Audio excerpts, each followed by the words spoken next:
नमस्कार, मैं हूं आपके साथ मयंक। आज 8 तारीख है। पिछले 12 घंटों के अंदर अमेरिका और ईरान के बीच क्या हालात हैं, इनको लेकर सारे अपडेट्स मैं आपको बताऊंगा।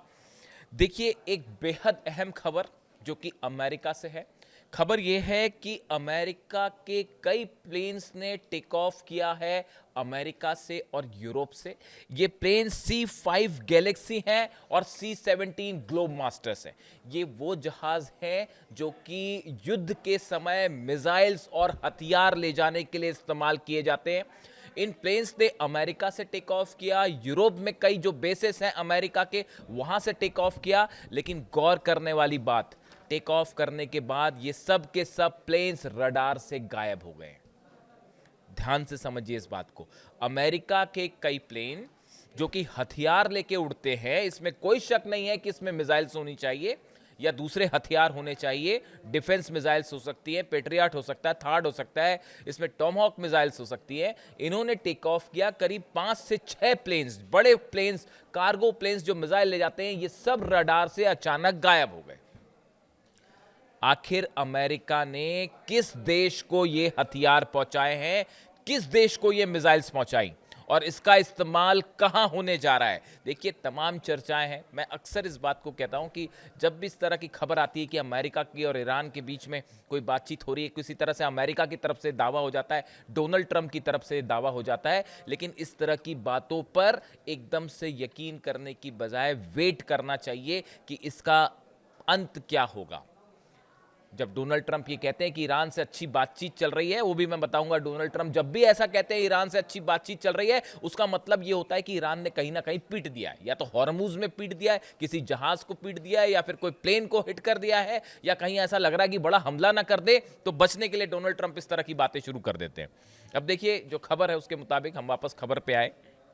ये प्लेन्स गायब हुए हैं रडार से।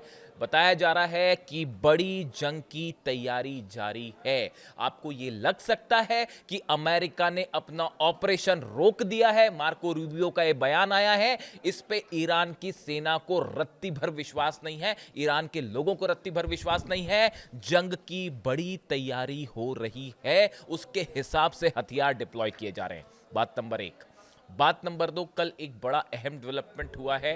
रूस ने लटाविया के ऊपर हमला किया है। इस तरह की खबरें आई कि रूस के कुछ ड्रोन्स जो हैं वो लटाविया के ऊपर आते हैं और ऑयल जो ठिकाने हैं उसके पास जाके उसमें धमाके होते हैं और वो गिर जाते हैं।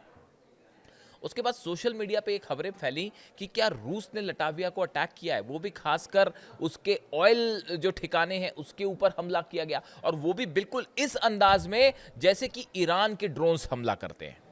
ईरान के ड्रोन्स जैसे फुजैरा को जला रहे हैं, जला दिए उन्होंने ऑयल डिपोज हाल ही में 2 या पहले भी, बिल्कुल इसी अंदाज में रूस के प्लेन्स जो ड्रोन्स हैं उनसे अटैक हुआ लटाविया पे, और बताया गया कि ऑयल डिपोज पे हमले हुए हैं। उसके बाद ये सवाल उठने लगा। पहली बात तो जैसे ये हुआ उसके बाद लटाविया नाटो कंट्री है, कई नाटो देशों से प्लेन्स ने टेक ऑफ किया लटाविया की तरफ। ये कुछ समय का टाइम था जो कि बेहद तनावपूर्ण था, और ये कहा जा रहा था कि रूस और नेटो कंट्रीज आमने सामने हैं इस मुद्दे को लेकर।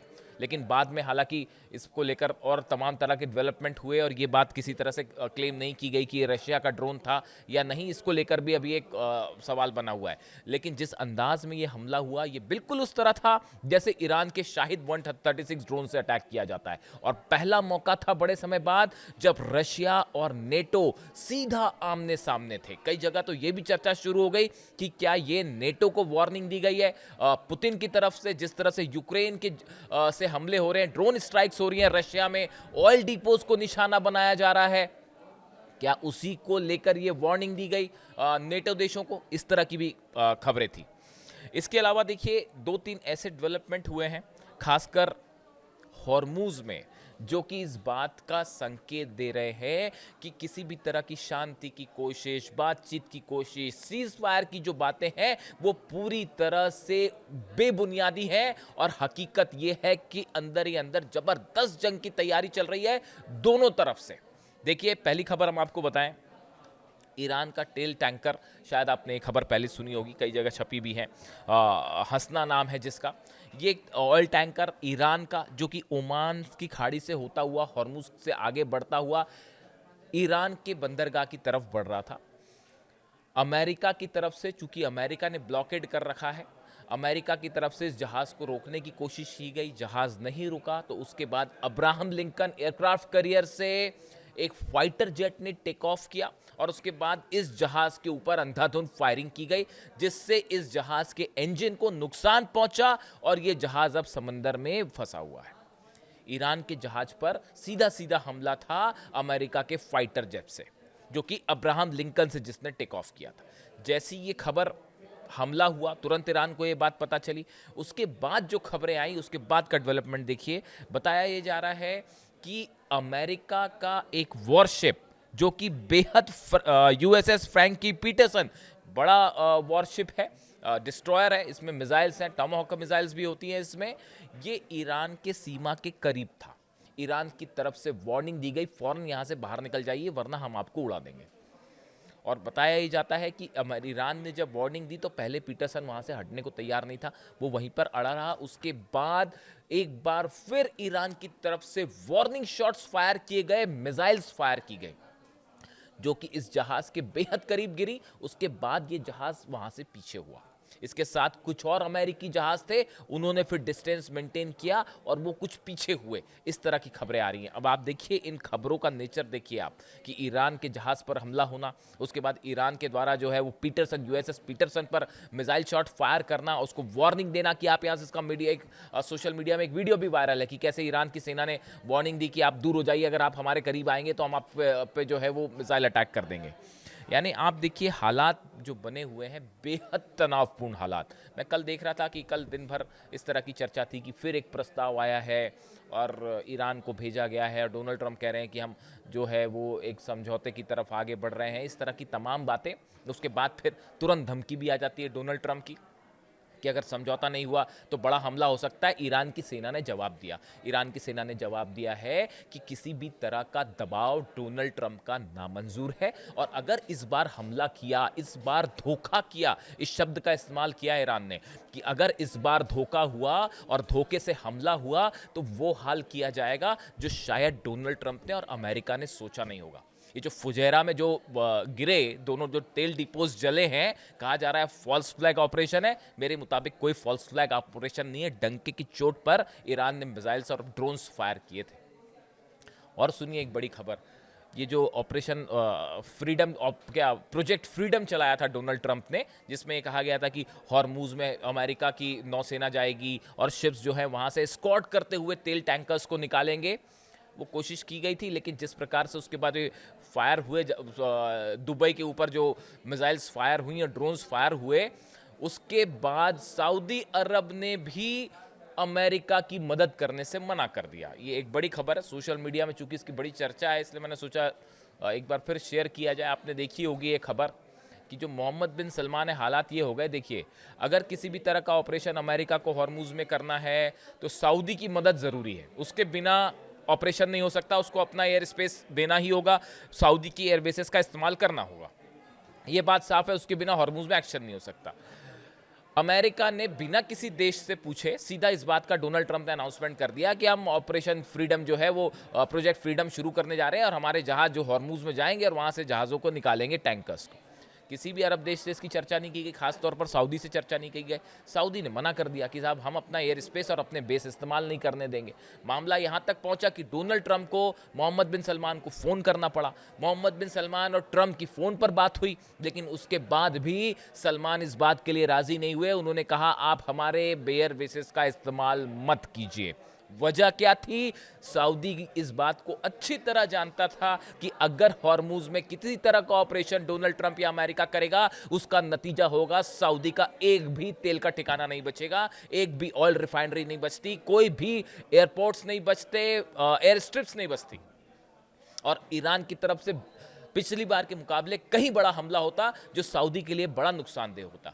सऊदी की इकोनॉमी और जो विजन लेके चल रहे हैं मोहम्मद बिन सलमान 2030 वाला कि आपको एक विकसित डेवलप करना है सऊदी को, वो प्रोजेक्ट को बड़ा नुकसान है इस जंग से। लिहाजा अपना अंजाम देखिए, पूरे अरब देश ये मान चुके हैं कि अमेरिका रक्षा नहीं कर सकता। ये बात सच हो गई, साफ हो गई, फैक्ट हो गई, इसमें किसी को डाउट नहीं होना चाहिए। ईरान की मिसाइल्स को अमेरिका का डिफेंस सिस्टम नहीं रोक सकता। 2 महीने से ज्यादा हो गया, आप ना सत्ता परिवर्तन कर पाए, ना हॉर्मूज हरा पाए, ना बेसिस बता पाए, ना विदेश नीति में डोनाल्ड ट्रंप या अमेरिका सक्सेसफुल हुआ है। करारी हार है ये ईरान से, हर मोर्चे पर अमेरिका हारा है। ये बात पूरी दुनिया देख रही है, रूस देख रहा है, चीन देख रहा है, पूरा अरब देख रहा है कि कैसे हम पे हमला हुआ, हम कुछ नहीं कर पाए। कोई विश्वास नहीं कर रहा है डोनाल्ड ट्रंप पे, लिहाजा सलमान ने मना कर दिया। यही वजह थी डोनाल्ड ट्रंप को अपना फ्रीडम प्रोजेक्ट जो था वो हटाना पड़ा, उसको कैंसिल करना पड़ा। लेकिन वॉरशिप्स अभी वहीं खड़े हैं, वॉरशिप वहीं खड़े हैं। तमाम तरह की बातें हो रही हैं कि पाकिस्तान के थ्रू एक बार फिर चर्चा हो रही है और कोई समझौता हो सकता है। इस तरह की तमाम बातें कल मीडिया में थी, लेकिन नतीजा उसका जीरो निकल के आया। इसके अलावा देखिए 2 खबरें ऐसी और हैं जो बेहद अहम। चीन और ईरान के बीच में क्या बात हुई, ये वो सवाल है जो इस समय इंटरनेशनल रिलेशंस के जो एक्सपर्ट्स हैं उनके बीच में एक चर्चा का मुद्दा है कि हॉर्मूज को लेकर चीन का क्या रुख है, रूस का क्या रुख है, और खास तौर पर डोनाल्ड ट्रंप की चीन यात्रा के पहले अब्बास अराक्ची का चाइना जाना, वहाँ के विदेश मंत्री से मिलना, वो इस बात को बताता है कि आने वाले कुछ दिनों के लिए हॉर्मूज को लेकर चीन का क्या रुख होगा, उसकी रणनीति बन चुकी है। और अब्बास अराक्ची ने वहाँ से जो बयान दिया चीन जाके, वो भी बेहद गौर करने वाला है। उनकी तरफ से बात साफ कर दी गई है कि किसी भी एरिया में ईरान अमेरिका की किसी भी शर्त के आगे नहीं झुकेगा, किसी दबाव में नहीं आएगा।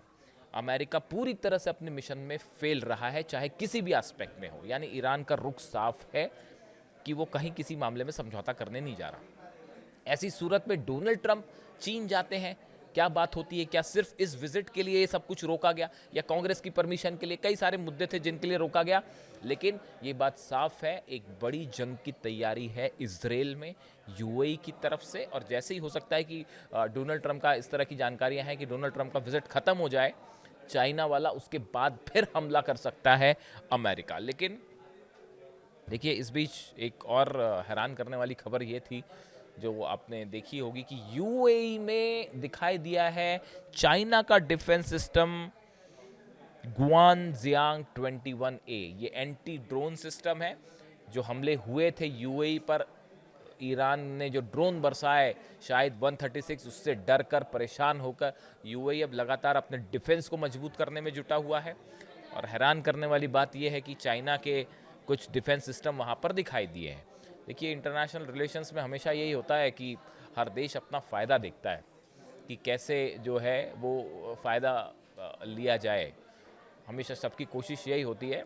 हर इंसान जो है वो अली खामनेई साहब की तरह नहीं होता कि अपनी जो बात एक बात बोल दी उस पर वो हमेशा कायम रहे। ये ऐसी मिसाल जो है, इसीलिए मैं बार बार ये कहता हूँ कि इस जंग में जो सबसे बड़ा फैक्टर था वो ये था कि जिस समय अली खामनेई साहब का असैसिनेशन हुआ, उनकी शहादत हुई, उसी मौके पर अमेरिका हार गया था ये जंग और इजराइल ये जंग हार गए थे। अब बड़ा मुश्किल है को आप कुछ कर लीजिए, अब वो नतीजा नहीं पलटेगा। और देखिए अली खामनेई साहब का स्टैंड हमेशा से ये रहा कि जो बात उन्होंने एक बार तय कर ली वो तय कर ली, उससे वो कभी पलटते नहीं थे। जिस मदद करनी है तो करनी है, उसके लिए जो हो जाए। लेबनान की मदद का फैसला किया ईरान ने, उसके लिए वो जंग को भी तैयार हो गए। तो ऐसे इंसान जो हैं वो सुप्रीम लीडर थे। ऐसे लोग मिलते नहीं हैं अब, जब खास तौर पर जब बात तेल के व्यापार की हो, तेल की हो, रेयर अर्थ मटेरियल की हो, तो अक्सर देश जो है अपना अपना फ़ायदा देखते हैं। लेकिन ऐसे लोग कम होते हैं जो अपनी ईमान के सच्चे और ज़ुबान के पक्के। इसीलिए मैंने एक बार ये कहा था। अब देखिए हालात ये हैं, बड़ी जंग की तैयारी हो रही है जो किसी भी वक्त छिड़ सकती है। शायद डोनाल्ड ट्रंप का चीन की यात्रा का इंतज़ार है, कुछ डील्स वहाँ करने का इंतज़ार है, लेकिन ये बात तय मानी जा रही है जो हथियार आ रहे हैं तेज़ी से, ईरान को घेरा जा रहा है बड़े स्तर पर एक बार फिर। अब ये हमला क्या अमेरिका भी इसमें शामिल होगा या इजराइल की तरफ से किया जाएगा, ये बस देखने वाली बात है। और ये बात ईरान की सेना अच्छी तरह से समझती है। ईरान के एक बड़े लीडर्स पर एक बार फिर असासिनेशन अटेम्प्ट की कोशिश हो सकती है, खास तौर पर ईरान की सेना के प्रमुख अहमद वाहिदी साहब। मैं पहली बार ये बात कह रहा हूं, एक बार फिर इस तरह की खबरें आई हैं कि ईरान के कुछ टॉप लीडर्स को असासिनेट किया जा सकता है, और उसमें सबसे पहले लिस्ट में जो नाम है अहमद वाहिदी साहब का है। क्योंकि अमेरिका इस बात को समझता है कि जब तक ईरान की सेना, लेकिन उससे क्या फ़र्क पड़ेगा, आप एक लीडर को अगर आप शहीद होगा, दूसरा लीडर आ जाएगा उसकी जगह। यही तो पिछले 2 महीने का जो है इतिहास यही कह रहा है। ऐसे हालात में ज़बरदस्त तनाव है, खासकर हरमुज़ पे। जो भी नई खबर आएगी, नया डेवलपमेंट होगा, आप तक पहुंचाऊंगा। Thank you so much.